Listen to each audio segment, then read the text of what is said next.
There are just 4 slides, but there will be a lot of depth and conversation that you'll be doing. So, hope you are seated next to someone you can openly share your life with.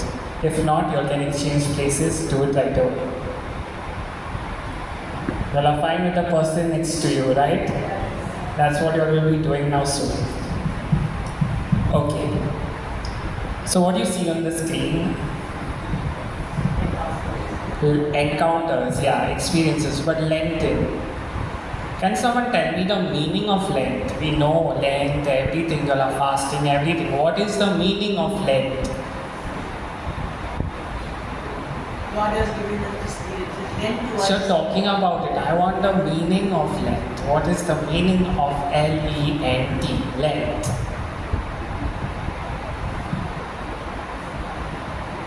Giving. Huh? Giving. Giving, okay. Okay, use your phone, Google. Type etymology of Lent.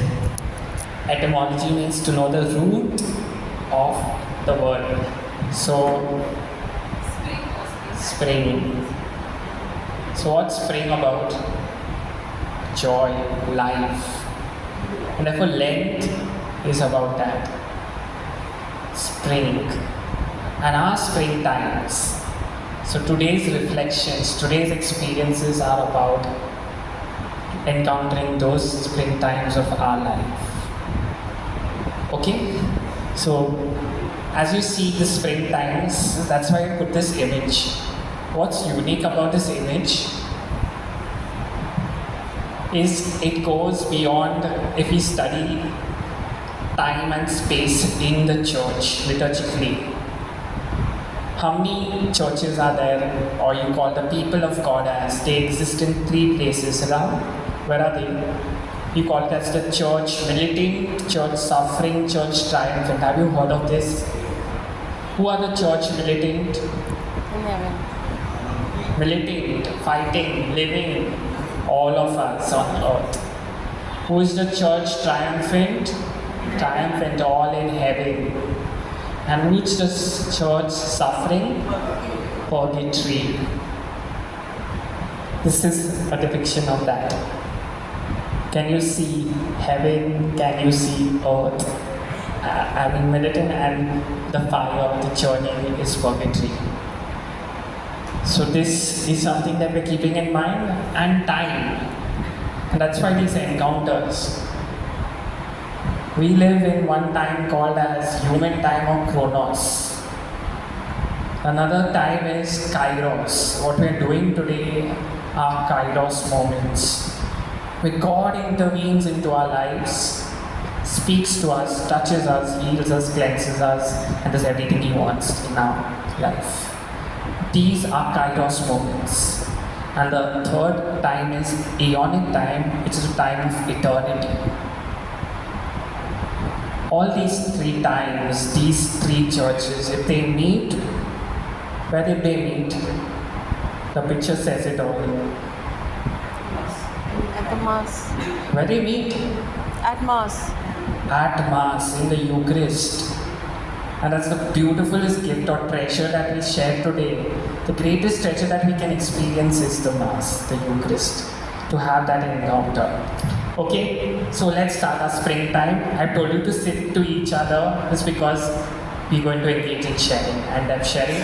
Firstly, when we will go to the experiences and moments of God intervening in our lives, we will first dwell on ourselves, our own life stories, our own life experiences, and then I would give you a moment to share it with to the person next to you. Clear? So the first moment that we are going to is, what would these moments be? What is the scene? Annunciation. The Annunciation. So we kept it as 4 C's. Called. When has God called you in your life? God keeps calling us even right now. And what are being those moments where God has called you? These are known as Annunciation experiences. Luke 1:26 to 38 beautifully highlights that experience that our own Mother Mary went through. And it's an invitation for each of us to encounter those very moments where God speaks to us. He calls us, He gives us a purpose, He gives us so much of meaning and depth into our whole way of living. So, I'll give you this moment, and before that, I'll share my own encounter and experience too, and then you all can reflect on and share with each other. So, when I look at these Annunciation experiences in my life, where God called me, it can just take me to the moment, the day of my ordination. At the ordination, there was never a moment where I felt lost or in another realm or just visualizing or dreaming or anything. It was all about just being in the moment. Being in the moment, being fully aware of all people around me, of the earlier, the all dead, alive, souls in purgatory, everything just with me and all of us together. I was so fully aware, be it when we were falling prostrate and the litany was on, be it at a time where I had to hold the chalice, that the chalice was given to me by Cardinal.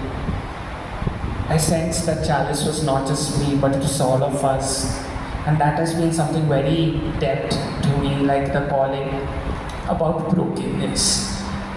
The bread broken, our lives we live, the way we share our being.